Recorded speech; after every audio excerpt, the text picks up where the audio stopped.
Disclaimer. This video is for informational and entertainment purposes only. The content presented is based on publicly available information, research, and media reports. While we strive for accuracy, we cannot guarantee that all details are fully verified or up to date. The views and opinions expressed in this video do not constitute legal, financial, or professional advice. All individuals mentioned are presumed innocent until proven guilty in a court of law.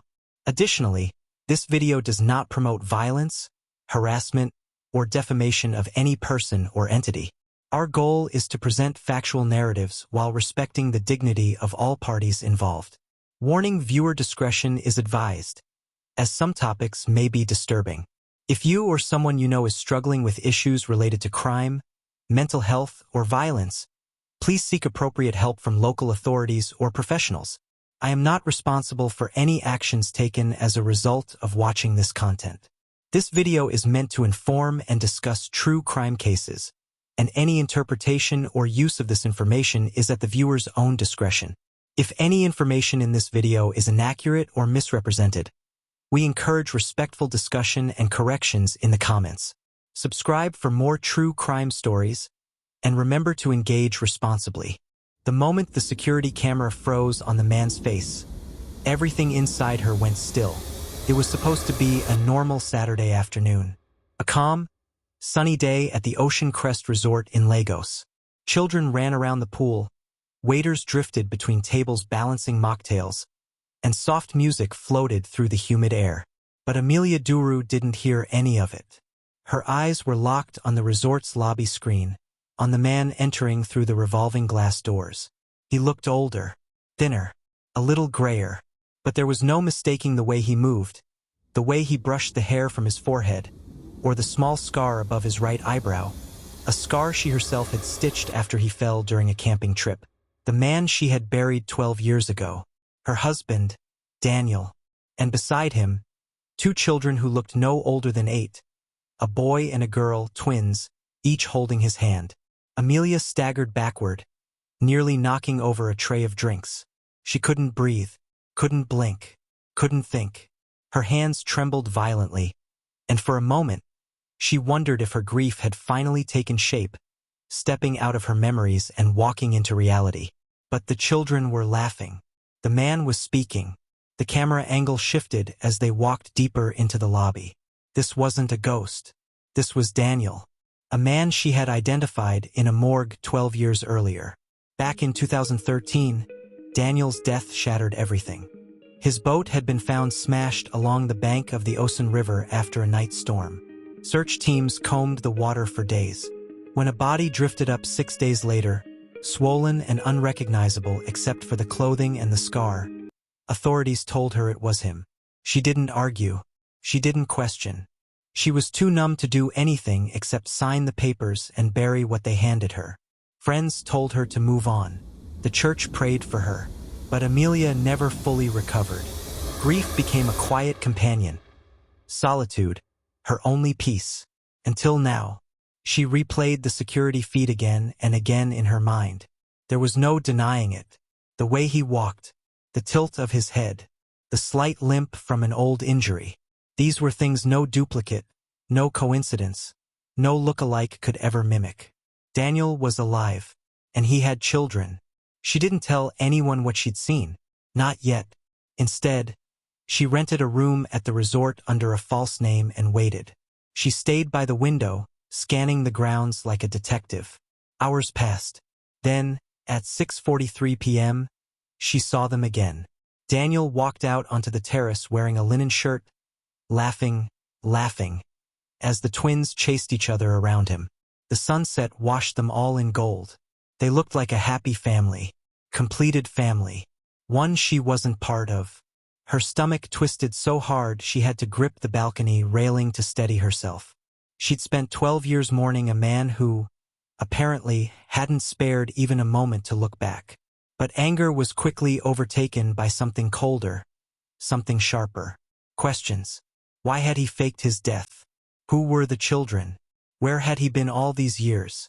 What was he hiding from? And most importantly, why come back now?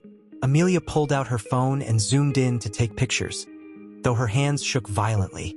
Every answer felt like a doorway to something darker, something dangerous. But she needed the truth more than she needed sleep, or safety, or sense.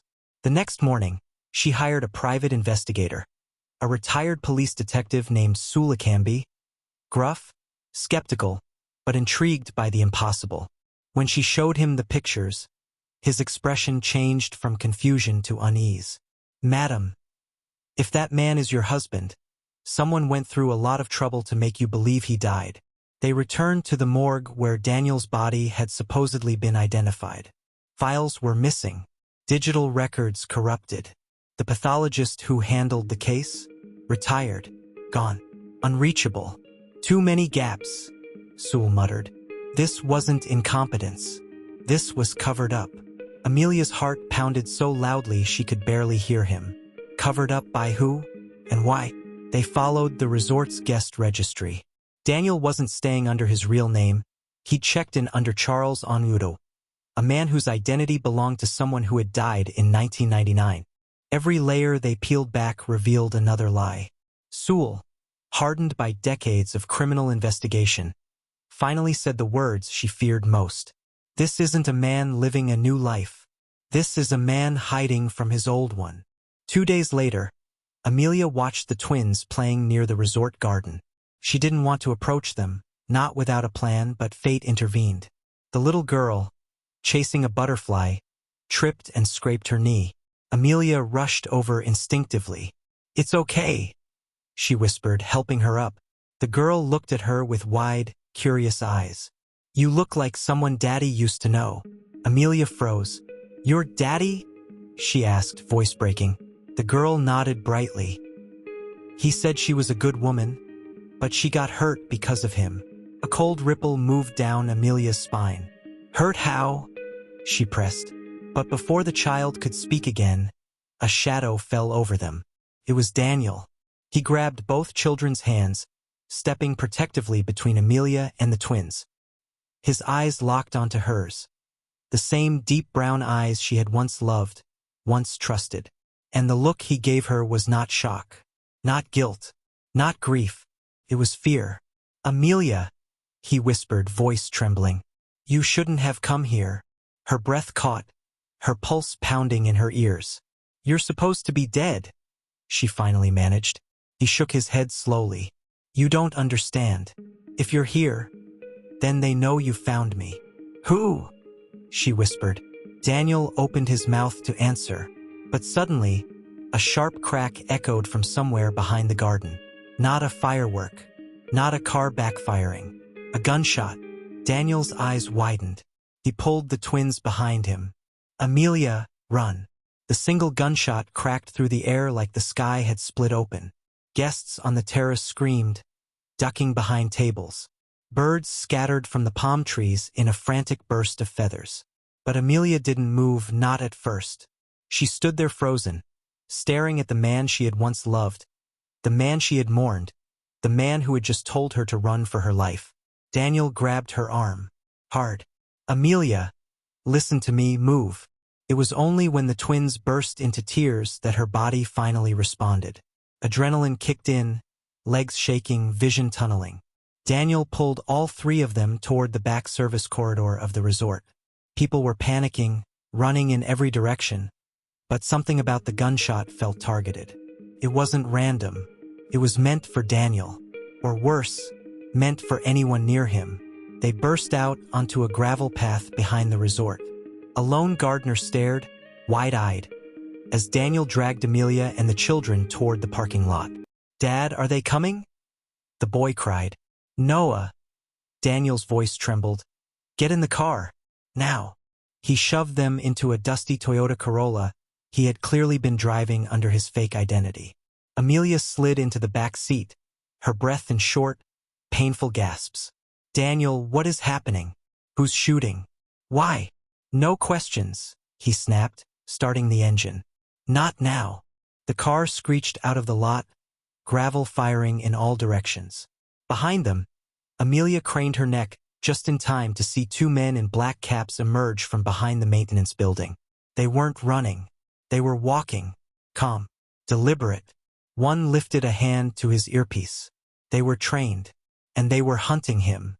They drove for almost 20 minutes in complete silence, the twins sobbing quietly. Amelia's thoughts were a chaotic storm. Fear, betrayal, confusion, and a grief that suddenly felt fresh again. Finally, when they pulled into a deserted clearing behind an unfinished housing estate, Daniel killed the engine. For a full 10 seconds, no one spoke. Then Amelia whispered, "Why did you fake your death?" The question hung heavy in the humid air. Daniel leaned forward, resting his head on the steering wheel. When he finally lifted his face, his eyes were red, not from tears but exhaustion, fear, and the weight of 12 unbearable years. "I didn't fake my death," he said quietly. "They tried to kill me. They wanted you dead too. That's why I left." Her heart thudded painfully. Who wanted us dead?" Daniel hesitated, then said the name she had prayed she'd never hear again. Chief Mandiba. A cold wave crashed over her. Mandiba was the notorious businessman who had been investigated for money laundering, organ trafficking, and the disappearances of several whistleblowers, including one of Daniel's colleagues. His reputation wasn't just dangerous, it was murderous. "He found out I was helping expose his offshore trafficking network," Daniel said. "So he sent his men after me." Amelia felt her breath catch. "And the body they buried? Who was it?" Daniel swallowed. "A warning. They killed one of my coworkers, dressed him in my clothes, and threw him in the river." The scar was recreated. Everything was staged. Her stomach twisted. "You were supposed to recognize it," Daniel continued. "You were supposed to bury it and stop asking questions. So you left me?" She shot back, tears swelling. "Just like that? You didn't trust me to survive the truth." His face crumpled. "If I had contacted you even once, they would have traced the call. You'd be dead. The twins wouldn't exist. I had to disappear." The twins, Noah and Naomi, watched this exchange silently, fear written across their small faces. "So what do they want now?" Amelia whispered. Daniel looked out the window as if expecting shadows to move. "The investigation I started didn't die with me. Someone leaked pieces of it last year. Mandiba believes it was me. And if they saw you with me today, they'll assume I know everything." He nodded. "And they will not stop." Amelia's phone buzzed. It was a message from Sula Canby, the investigator she hired. "Madam, where are you? There are 2 men looking for you at the morgue office. They said they are from Federal Intelligence." "They are not. Do not go home." Her blood ran cold. Minutes later, another text. "I think they saw me. I'm leaving the area. Call me once you are safe." The text cut off mid-sentence. A few seconds later, her screen lit up again. "Unknown number. Stop running." The message sent a tremor through her entire body. "When did this start?" she whispered, voice trembling violently. Daniel's answer was immediate. 12 years ago. But today you stepped back into the story. Now they're watching both of us." Daniel drove them to a house outside town. A small bungalow with peeling paint and a broken fence. He said it belonged to a former colleague, someone he trusted, someone helping him stay hidden. "He's expecting us," Daniel said, ushering Amelia and the kids inside. But the moment they entered, Amelia felt it, the unmistakable smell of iron in the air. Blood. Her eyes adjusted to the dim room. And there, slumped in the corner, was a man in a blue shirt, motionless, lifeless. Daniel rushed toward him. No, Allawale. But Allawale's throat had been slit. His phone lay beside him, screen shattered. The twins clutched each other, crying silently. Amelia backed away, panic clawing at her chest. "Daniel," she whispered. "They found him. They're still tracking you." He slowly stood, face pale, breath shaking. "They're not tracking me," he said darkly. "They're tracking you." She stared at him, stunned. "Me? Why me?" He stepped closer, his voice low, urgent. "Because someone inside Mandiba's network betrayed him last year. They leaked documents, bank accounts, shipment routes. Someone Mandiba never suspected. He swallowed hard. The leak didn't come from me, Amelia. Her pulse thudded violently. It came from someone who had access to your files, your emails, and your old laptop. She felt dizzy. What are you saying? Daniel put a hand on her shoulder. You leaked the evidence. Without knowing it. Her heart stopped. What? Remember the file I sent you the night before my death? The one labeled house plan? You opened it. That triggered the upload. You were the last IP connected to the anonymous drop. Her vision blurred. So Mandiba believes I helped expose him. Daniel nodded slowly. And now he wants you erased. Outside, a car engine growled. Low, slow, predator-like. Amelia's breath hitched. Daniel grabbed the twins. Don't look outside, he whispered. Don't move. Don't speak. The footsteps approached the front door. Heavy, deliberate, certain. Amelia's heart hammered so violently it hurt. Then, a soft knock. 3 slow taps, like someone tapping on a coffin. Daniel raised a finger to his lips. The twins buried their faces in his shirt. Amelia's knees shook. Then a calm, chilling voice spoke through the door. Mrs. Duru, we know you're inside. You can run with him all you want. But you belong to us now. Silence. Then the voice added, and if you don't come out, we'll take the children instead. Amelia's entire world collapsed. In that moment, she knew the nightmare was only beginning.